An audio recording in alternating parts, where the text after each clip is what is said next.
자, 두 번째 용칼 지금부터 시작하겠습니다. 네, 어제 서울 광화문 보수 집회 300만이 모였다고 합니다. 자유한국당 주장이 그렇습니다. 개그하는 겁니다, 여러분. 그 어떻게 300만이 가능해요? 불가능한 얘기입니다. 저 박원석 의원 아시죠? 정의당 정책위 의장 지내시고 전직 국회의원이고 고향 쪽에 내년에 출마를 할 것 같은데 이 양반이 2008년에 광우병 쇠고기 수입 반대 촛불 집회의 상황실장이었습니다. 최고의 집회 전문가라고 해도 과언이 아니에요. 이분 말씀은 저기 광화문부터 서울역까지, 서울역은 아니고 숭례문까지 꽉꽉 차면 그게 100만이란 거예요. 근데 이 100만은 모여서 100만이 아니라 연인원을 말하는 거죠. 또 저기 어디야? 이런 무교동 같은 데 가셔서 우리 X86 형님들은 또 가서 한잔 땡기시고 또 이렇게 저렇게 커피숍에 들어가서 또 심정적으로 동참하는 사람, 이런저런 사람, 총인원, 하여튼 그 집회를 정점으로 모인 사람들, 저기 광화문부터 숭례문까지 꽉꽉 찼을 경우 서울광장까지 포함해서 그럴 때 100만이라고 합니다. 그런데 300만이래요. 300만. 야, 니들이 200만을 비난할 자격이 있냐? 300만? 서울 인구의 3분의 1이 왔냐? 말도 안 되는 소리라고 있어. 야, 남 뻥 친다고 지랄을 할 땐 언제고 이제 와가지고 니들이 뻥을 쳐? 나 참 어처구니가 없습니다.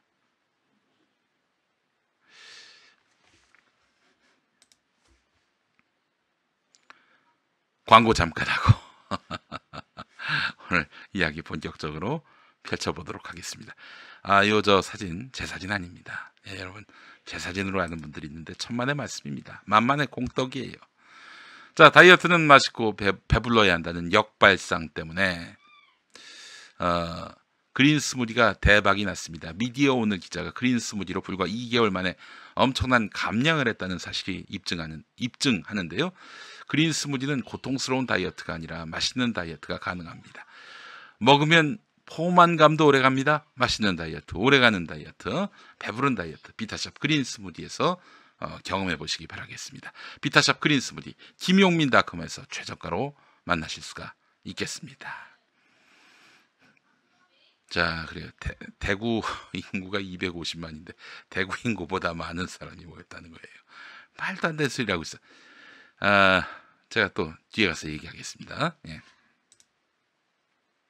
광고 하나만 더 하겠습니다. 바디로직입니다. 몸의 중심인 골반을 바로잡는 바디로직이 드디어 어깨와 목을 바로 잡아주는 바디로직 탱크탑을 출시했습니다. 탱크탑 출시 기념으로 1개월 동안 파격 할인 이벤트도 진행하고 있습니다.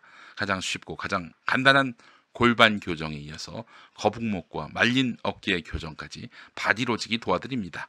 대부분 처음에는 그 효과를 의심하죠. 그러나 한번 경험한 후에는 완전 반응이 달라집니다. 바디로직 홈페이지에 올라오는 구매 후기들을 확인해 보시기 바라겠습니다. 정말 놀라운 얘기들이 많이 있습니다. 효과가 없을 경우 100% 환불을 보장할 만큼 제품 자신감도 대단합니다. 바디로직 김용민닷컴에 입점했습니다. 김용민닷컴에서 많이 구매해 주시기 바라겠습니다.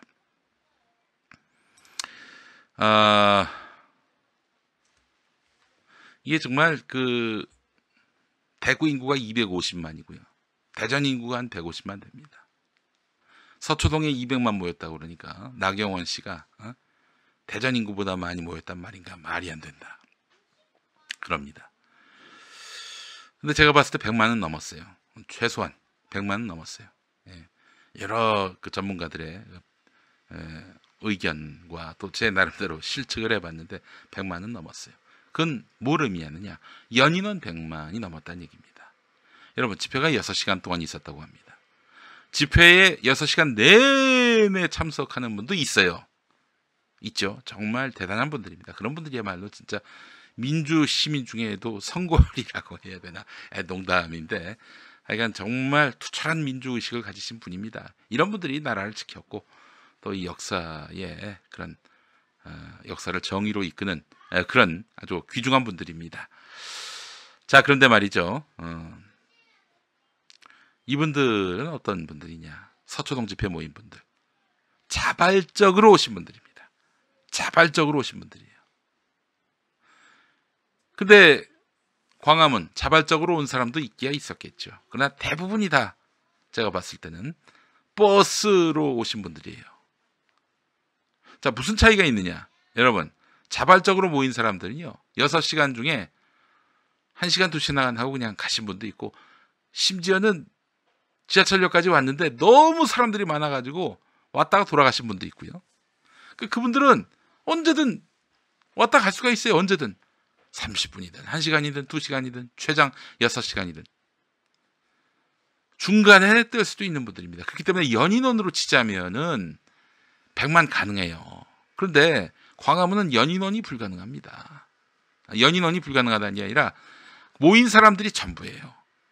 왔다 가고 또 간 뒤 또 누가 오고 이러지가 않는다는 거죠. 이게 무슨 얘기인지 아시겠죠? 왜 이분들은 버스 타고 왔기 때문에 집회가 끝나야 갈 수 있습니다. 집회 전에 와가지고 행사하고 집회 끝난 다음 버스 타고 가는 거예요. 그렇기 때문에 연인원이란 게 없지. 그렇기 때문에 거기 모인 사람들이 전부라고 보면 됩니다. 아시겠죠? 게다가 또 돈 받고 왔다. 그리고 막 누가 강권해서 왔다. 그러면 이게 자발적 집회가 아니잖아요. 서초동은 자발적이지만 광화문은 자발성이 두드러지지 않습니다. 이제 소개해드릴 기사를 보시면 압니다. 다만 어제 집회에 굉장한 의미 부여를 하려는 두 신문, 조선일보, 종양일보. 이들은 일본의 이익을 자꾸 대변하는 신문으로 우리가 지난 일본 경제 도발 국면 때 그 진면모를 봤죠. 오늘 1면 또 2면 또 사회면 제목을 한번 보겠습니다. 종양일보, 고3 엄마도 35세 주부도 너무 분해서 난생 처음 집회 나왔다. 35세 주부는 지금 문재인 정부의 핵심적 지지층인 30대 여성을 상징하죠. 너무 분해서 난생 처음 집회 나왔다. 이런 분이 몇이나 있을까요? 이런 사람의 목소리를 헤드라인으로 달았어요. 조선일보부터, 다음은 조선일보입니다. 조선일보 제목만 볼 텐데, 친문 10월 5일 집회 광화문보다 더 많이 아이들까지 총동원하려 한다. 그러니까 지들이 말하자면 동원했는데 이걸 서초동 집회에 뒤집어 씌우는 거예요. 아이들까지 총동원요? 그 어디 그런 얘기가 있지? 정말 인터넷에 누가 한두 마디 쓴 거, 이걸 가지고 그걸 헤드라인으로 달아요. 그래서 10월 5일에 더 많이 모일 것 같은데, 10월 5일 서초동에 더 많이 모일 것 같은데, 이들은 동원된 사람들이다 라고 뒤집어 씌우려고 하는 거죠. 아, 이 새끼들 정말 아주 악랄하지 않습니까? 조선일보.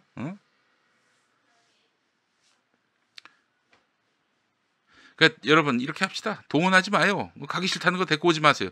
절대 그러지 말고 원하는 사람만 모입시다. 뜻하는 사람만 모이자고요. 왜 데리고 가긴. 동원하지 마. 한 명도 동원하지 말고 마음 끌리는 사람만 모입시다. 그렇게 합시다. 부탁입니다. 정말.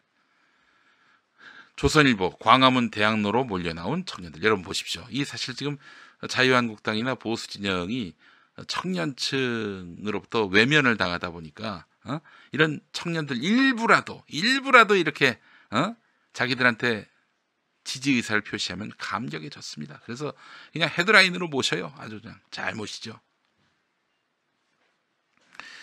자, 광화문 대학로로 몰려 나온 청년들, 이게 정의로운 나라인가? 예, 이렇게 달았습니다. 그래요. 자, 그리고 또 학생이 엄마 모시고 3대가 함께 광화문 꽉 채운 시민의 분노. 동원된 게 아니라 시민들이 자발적으로 나왔다. 이 점을 강조하고 있는데, 야, 그런 사람이 있기야 하겠지. 난 자발적으로 나온 사람이 없겠니? 있기야 하겠지만은 이게 전부라고 봐야 될까? 내가 봤을 때 한 80, 90%는 동원된 겁니다. 여러분, 이게 9월 25일에 있었던 서초동 집회, 100만 모인 그 서초동 집회. 이 집회는 정말 거의 번개식으로 이루어진 집회입니다. 열불나신 시민들이 그냥 순식간에 모인 거예요. 근데 13 집회는 여러분, 제가 기억하기로도 한 달 전부터 보수단체 뭐 교회고 뭐 자유한국당이고 우리공화당이고 다들 모이자 해서 모은 겁니다. 여기처럼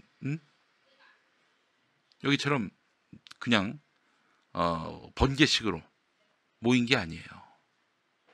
그리고 언론들이 뭐 이런 검찰개혁을 요구하는 시민들의 목소리 주목하기라도 했습니까? 심지어 한겨레조차 자유한국당 장외 집회하고 9월 25일 전주 토요일 집회를 똑같은 크기로 사진 좌우로 배열을 했어요. 똑같은 놈들이란 얘기죠. 그랬었습니다. 그런 시민들이 언론에 휘둘리지 않고, 언론에 위축되지 않고, 그 프레임에 위축되지 않고 자발적으로 모여서 100만을 넘겼습니다. 이게 진짜 한국 역사를 새로 쓰는, 한국 민주주의 역사를 새로 쓰는 사건 아닙니까? 어떻게 어제 그 동원된 집회하고 비교를 하니? 이 조선일보하고 종양일보야. 조선일보 보세요. 그들의 뻔뻔함 못 참겠다. 터져나온 민심. 야, 내일 이거 서초동 집회에 우리 주제로 삼읍시다. 그들의 뻔뻔함 못 참겠다. 터져나온 민심. 결국 조선일보하고 종양일보는 조국을 날리기 위해서 어제 집회를 최대한 이용하려 들 것입니다. 여러분, 조국 날리면 정의가 세워집니까? 천만의 말씀. 성인만이 장관이 돼야 한다. 이런 교훈은 남을지 몰라도 결국 문재인 정부의 개혁 동력을 송두리째 상실하게 하는 그런 우울을 범하게 될 것입니다. 그렇기 때문에 이런 때는 좀 뜻을 모아줘야 돼요. 조국이 마음에 안 들어도, 정경심이 마음에 안 들어도 다 뜻을 모아줘야 되는 겁니다. 자, 오늘 이 기사 많은 분들에게 전달되지도 않고 저희 또 계란판 용도로 쓰이겠네요. 이렇게 이런 쓰레기 기사가 박힌 신문, 포장도 뜯겨지지 않은 상태에서. 자, 오늘 종양일보, 조선일보의 헤드라인 함께 살펴봤고요. 자, 여러분, 좌측 사진은요, 한겨레 기자가 촬영한 사진입니다. 한겨레 기자가 촬영한 사진이고, 우측에 있는 그래픽, 요거는 조선일보의 그 그래픽입니다. 조선일보가 한 가지 좀 특이한 점이 뭐냐면은 한국당이 300만 주장했는데 그거 보도하지 않았어요. 제가 과거 기사를 보니까 우리 조선일보 같은 경우에는 과장된 인원수에 대해서는 매섭더라고. 200만 갖고 지난 월요일자에서 아주 대대적으로 문제 삼았지 않습니까? 300만은 더 큰 뻥이지 300만에 대해서 질타는 없어요. 다만 300만이라고 주장한 자유한국당 주장에 대해서 보도하지 않았습니다. 자, 보십시오. 한겨레 사진부터 보세요. 저기 광화문 무대 뒤로 사람들이 제법 있어 보입니다. 근데 보십시오. 저기 동아일보 광화문 내거리 거기서부터 좀 빈틈이 보이죠? 중앙선도 보이고 빈틈이 보입니다. 그리고 이제 코리아나 호텔 그 뒤로는 듬성듬성 보입니다. 듬성듬성 보여요. 이거 보면은 꽉꽉 들어찼다고 말할 수가 없는 거예요. 그죠? 어떻습니까? 꽉꽉 들어찼던 게 바로 박근혜 탄핵 집회였어요. 그때 저기서부터 저 끝까지 숭례문까지 꽉꽉 들어찼죠. 그때 비로소 100만이라고 얘기했습니다. 그런데 보십시오. 여기는 경복궁 앞에 광화문 삼거리, 광화문이 있는 자리죠. 저 자리 뒤로는 사람이 없어요. 한마디로 얘기해서 거의 없어요. 그러나 당시 촛불 집회 때는 어땠습니까? 촛불 집회 때는 서울경찰청 우로는 저쪽 옛 한국일보 자리 꽉꽉 찼습니다. 그리고 그것뿐입니까? 그 당시에 경희궁 쪽으로 또 저쪽 종각 쪽으로 곳곳이 꽉꽉 들어찼어요. 골목마다 꽉꽉 들어찼고 그것도 얘기했잖아요. 그때도 자발적인 국민들이 와가지고 연 인원으로 쳤을 때 170만까지 찍었습니다. 그러면 170만 되는 거예요. 근데 보십시오. 이렇게 듬섬 빈자리 많이 보이고 저기 광화문 내거리 이후로는 그 좀 빈틈이 많이 보이죠. 또 실제로 어제 사회자가 넓게 앉으라고 했잖아요. 많아 보이게, 사람들 많아 보이게, 착시 효과 드러내게. 하여간 조선일보는 여기가 꽉꽉 찼다고 주장합니다. 그래도 꽉꽉 차도 23만 1,800명밖에 안 된다는 겁니다.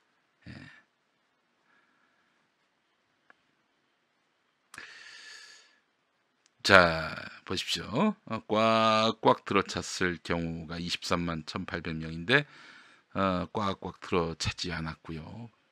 듬성듬성 틈새가 보이고 뭐 인도도 다닐만 하고요. 이러면은 이건 20만도 안 된다고 봐야 되지 않겠습니까? 예? 이 정도면은. 자, 그리고 우리 저 폭력성 언급해달라고 그랬는데 어제 빤스 목사 일당이 청와대에서 문재인 대통령을 끌어내가지고 사도세자를 넣었던 그 뒤주에 넣어서 서울구치소로 가가지고 문재인 대통령을 집어넣고 그리고 박근혜 대통령과 맞교환한다. 이 과정에서 경찰이 경호 인력이 총을 쏘면 맞아가지고 죽자. 이게 바로 어제 빤스의 계획이었어요. 뭐 전혀 실현되지도 않았죠. 경찰 저지선 뚫지도 못했고. 그러나 그 앞에서 격렬하게 그 쇠파이프입니까 뭡니까 뭐 그런 것도 보이고 말이죠. 저지선을 뚫기 위해 사다리까지 동원하고. 여러분 이건 내란이에요. 대통령 계신 청와대를 향해서 그렇게 진격해가지고 청와대 끌어내겠다, 대통령 끌어내겠다, 이거 내란입니다. 내란이에요. 근데 그냥 못 본 척하고 있어요. 막기만 했지. 강목이었나요? 이자들이 이걸로 끝낼까요? 야, 그렇게 해가지고 막 쏘시고 들어갔더니 우리 뭐 페널티 주는 것도 없더라. 그렇게 해도 뭐 그렇게 심하게 막지 않더라. 그러면 다음에 더 세게, 더 위력적인 방법으로 청와대로 진격하지 않을까요? 중요한 건 뭐냐면요. 그렇다고 청와대 들어갈 수 있겠습니까? 그러나 청와대 진격 과정에서 계속 이런 식으로 저들이 수시로 도로를 막고 경찰한테 폭력 행사하고, 근데 경찰은 또 거기에 대해서 대응을 안 해요. 길만 막고 있습니다.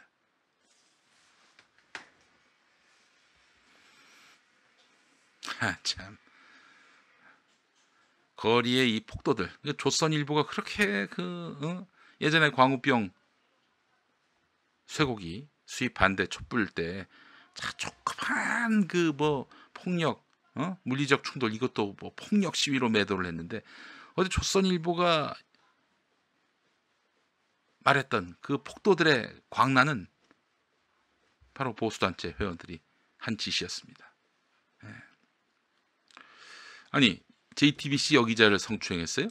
그런 보도가 나왔습니까? 제가 그 보도까지 못했는데 한번 보겠습니다. 이거 심각한 문제죠.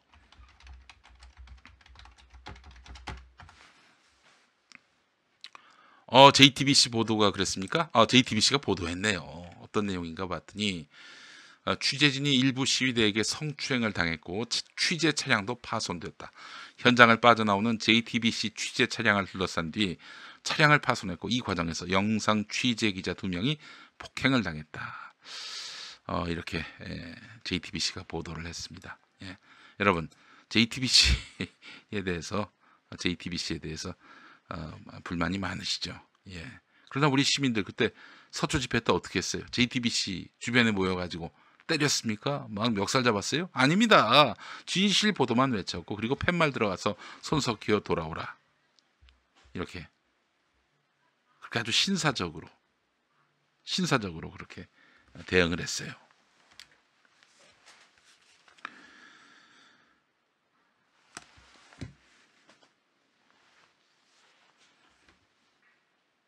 이게 바로 민주시민들의 위대한 또 수준 높은 그런 시민의식 아니겠어요? 법을 지키면서 우리가 합법적 범위 안에서 이렇게 항의하고 문제 삼고.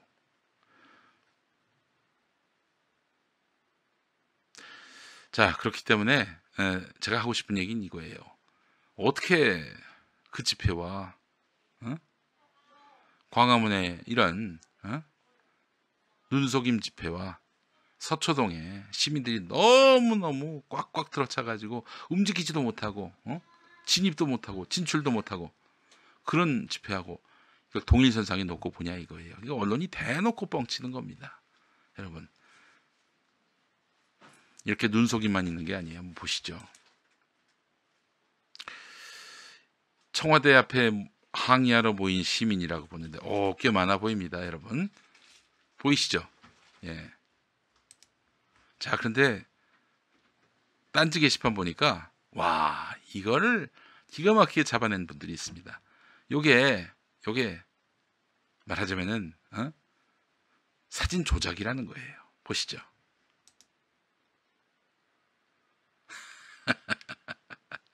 아니, 어떻게 똑같은 분이 인간 복제가 되셨나? 왜 바로 밑에 이렇게 또 계시지? 그렇습니다. 그 노란 선 보이시죠? 노란 선. 노란 선의 일부분을 떼가지고 아래쪽에 붙인 겁니다. 그러니까 사람이 더 많아 보이게 한 거예요. 예. 남성 다리가 4개야. 와. 이것이 이제 중앙일보 인터넷판 기사로 올라왔어요.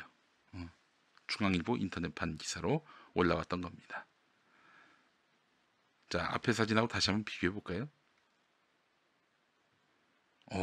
많아 보입니다. 그런데 합성을 했어요. 이렇게 해서 사람 수 몇 명이나 된다고 더 늘려 보여가지고 문재인 정권을 망하게 하려는 건지 모르겠습니다. 뭐 이딴 식으로 해서 문재인 정권이 무너질 것 같습니까? 여러분, 문 대통령 지금 지지율은요, 역대 대통령의 3년차 지지율 중에서 넘버원입니다. 가장 높아요. 예.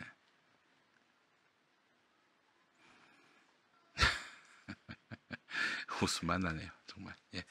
우리 정말 시민들 대단하신 분들입니다. 이걸 또 이렇게 잡아내셨어요.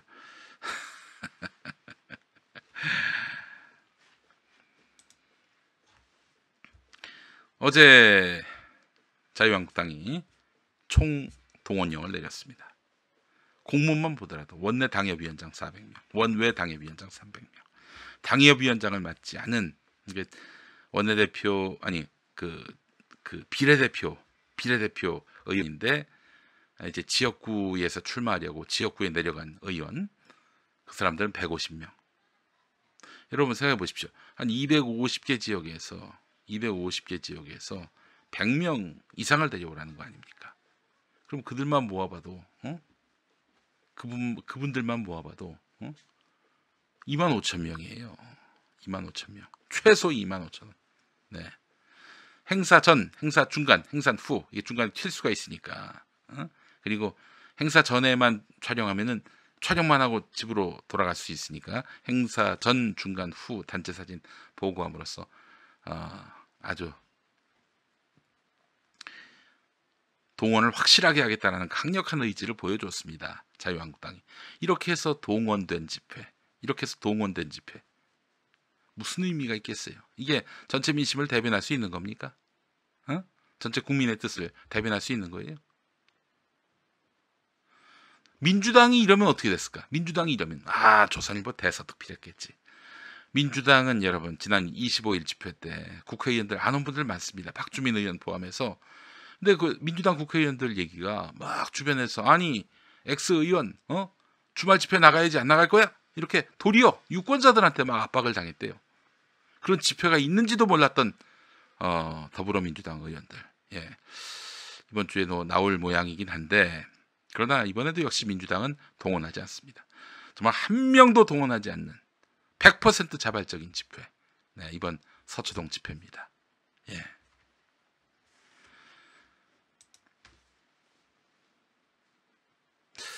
한겨레 기사 보겠습니다.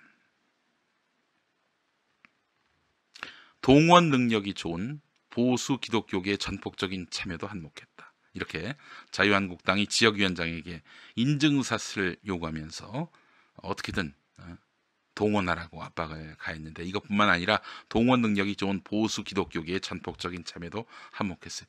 여러분, 수만 명의 교인 수를 자랑하는 조용기 목사 동생 조용목 목사의 은혜와 진리교회도 동원했습니다. 조용목 목사, 조용기 목사하고 형제지간이지만 사이가 안 좋아요. 하여간 이 조용목 목사가 교인들 동원해가지고 오늘 또 많이 사람 수를 채웠어요. 근데 한겨레는 다만 이날 집회 현장에는 자발적인 참가자도 꽤 많아 보였다. 뭐 꽤 많아 보여? 몇이나 된다고. 하여간 3시 20분쯤 청와대 인근에서 집회하던 보수단체 회원 등 35명이 경찰에게 강목을 휘둘러 체포됐다.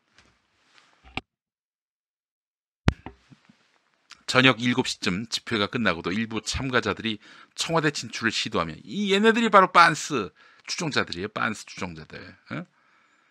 청와대로 진격해서 문재인 대통령 끌어내가지고 사도세자에 뒤주에다 넣어가지고 서울구치소로 가져가서 박근혜하고 바꿔치기 한다. 병신들 진짜. 자, 그래요. 웃음만 납니다, 정말. 예? 자, 이렇게 청와대 진출을 시도하면서 경찰이 설치한 플라스틱 차단벽을 밀어 무너뜨리고 경찰과 몸싸움을 벌여가지고 11명이 추가로 연행됐다고 그러는데, 이 새끼들 진짜. 자, 하여간 아까 그 자발적 참가자들이 있다고 한겨레가 얘기했는데, 그 참가자 중에 최윤경 씨를 만났어요. 한겨레가 위법투성인 조국 장관을 감싸는 대통령과 여당이 도무지 이해되지 않아서 나왔다. 위법투성인지 아닌지 아직 불분명한 상태입니다. 최윤경님. 게다가 또 조국 장관은 위법이 없어요. 현재까지 검찰이 그 위법 사항을 뭐 잡아내가지고 좀 조사하는 것도 없고, 일단 부인 혐의를 들어서 남편도 뭐 연관됐겠지. 추정의 영역에서 지금 조국 장관의 뒤를 캐고 있지. 위법투성이 그는 이 수구 언론들이 만들어낸 프레임이에요. 뭐 물론 이제 드러날지 드러나지 않을지는 아직 모르지만 현재 단계는 의심 단계, 의혹 단계입니다. 이 부정확한 정보, 가짜 뉴스에 그야말로 함몰돼 가지고 나오신 것 같아, 느낌에. 예. 막상 나와 보니까, 이 광화문 집회에 나와 보니까 우리가 몇 명 왔다, 저쪽보다 많다는 식의 비교로는 공정과 정의의 문제가 해결되지 않을 것 같아 아쉬움이 크다. 과거 민주당 지지자였다라고 자신을 소개한 50대 남성은 조국 사태로 마음이 돌아섰지만 집회에 와보니 여기서도 별다른 대안을 찾을 수 없어 보인다라고 씁쓸해했다. 이렇게 얘기를 했습니다. 예, 우리 6시인데 고환님 돌아오라 최윤경. 네, 이런 말씀하셨어요. 예. 정말 이분들이 과거에는 그래도 문재인 대통령 기대하고 지지했는데 이제 보니까 실망했다. 아니 근데 그러긴 쉽지 않을 텐데요.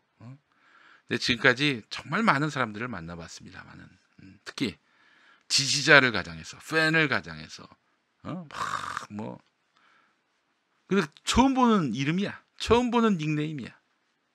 저 김용민 씨 책도 많이 샀고요. 저 김용민 씨 정말 응원했던 사람인데 이건 정말 아닌 것 같아요. 이런 분들 많이 만납니다. 근데 처음 보는 닉네임이야. 처음 보는 얼굴들이고. 뭐 개중에는 정말 저를 과거에 지지해 주시고 또 책도 사주신 그런 고마운 분들도 있을 수 있겠죠. 없다고 생각하지는 않습니다만, 그러나 억측 오해 갖고 사람을 쉽게 판단하지는 않습니다. 정말 지지하고 응원했다면. 문 대통령과 관련해서 지금 이 명백한 거짓말이 드러난 게 있습니까? 우리 최윤경님 말씀처럼 위법투성이인 것이 사실로 규명된 게 있나요? 없어요. 그렇다면 일단 믿어주고 지켜본단 말이죠. 근데 믿어주고 지켜봤는데 알고 보니까 사실이 아니야. 거짓말을 한 것이야. 나를 속였어. 그럼 그때 가서 실망해도 되죠. 그러나 지금 도대체 저쪽에 일방적인 주장만 있을 뿐이지, 일방적인 그런 주장만 있고 일방적인 마타도만 있을 뿐이지, 그게 어떻게 위법투성이의 증거, 확신의 증거가 될 수 있겠습니까? 그러니까 저는요, 한 명도 저 김용민 씨 지지했던 사람인데요. 책도 사고 뭐 방송도 열심히 들었는데요. 안 믿습니다. 전혀 안 믿어요. 예. 그런 얘기로 저에게 말하자면 심적인 타격을 주고 싶으신 분들이 있다면은